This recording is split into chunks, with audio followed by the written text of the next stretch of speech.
Congratulations, you've just been promoted. Hi, I'm Daniel McCrane. I help people get ready to take over key roles in their business.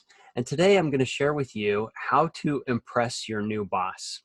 If you like this video, make sure that you subscribe to this channel and make sure you ring the bell so that you get notified every time I add another video to this channel. In a moment, I'm going to show you how to impress your new boss, and I'm also going to share a tip to avoid at the same time. Now, here's a great way to impress your new boss, and that is getting quick wins. You've just moved into this role, and it would be a really good idea to show that your boss made a good decision by hiring you. You want to show everyone around you that you're very effective at what you do. And so getting some quick wins is a great way to impress your boss. Now, to get ideas for your quick wins, these ideas should come from your new team.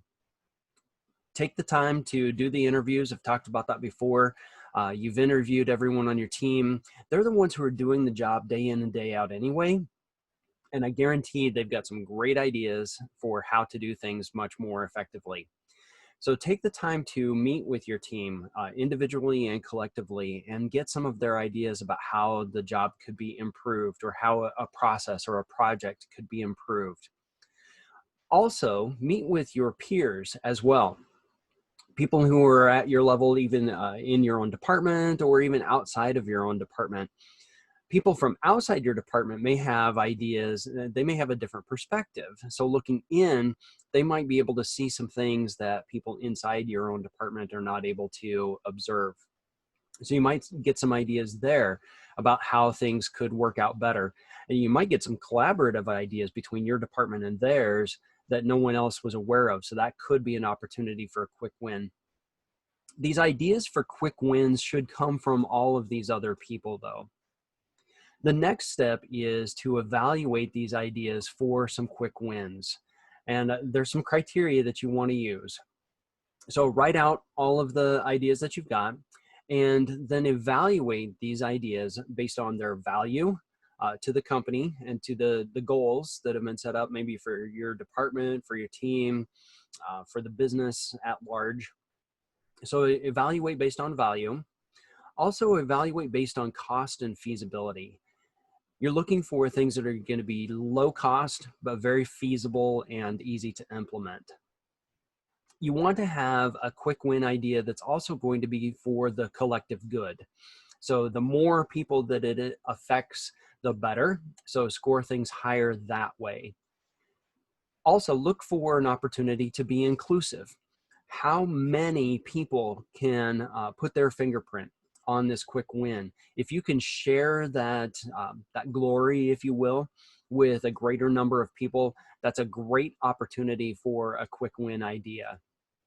There should also be an opportunity to learn from this as well, for you and maybe also for your team. So if there's a way that you can learn something important from this quick win idea, that's a good candidate then. And also look for an opportunity to engage. If you can get more of your team involved, again, going back to the greatest impact that you can find with the greatest number of people. Now, before you just go ahead and launch your quick win idea, it would be a really good idea to sit down with your boss and run through some of the plans that you've got, some of the ideas for some quick wins. And you may find out that some of the ideas you have are really not some good ones to start with. Your boss will have a perspective on that too. Now, here's the thing that I told you would be a good idea to avoid. Don't just come into your new team and start making changes just for the sake of making a change. Don't do it just because you want to put your stamp on your new role and try to make it yours. That's a bad thing to do because you know how much people despise change. It's something to watch out for and to be cautious of. The other thing that you don't want to do, there are actually two things here I'm going to share with you, things to avoid. Do not drive your team so hard to accomplish something, like maybe to drag a project across the finish line sooner than intended, just for the sake of getting that quick win. You do not want to drive your team so hard and burn those relationships that you have with your team in the process. That's not a great way to start your relationship with them. So those are some things to watch out for.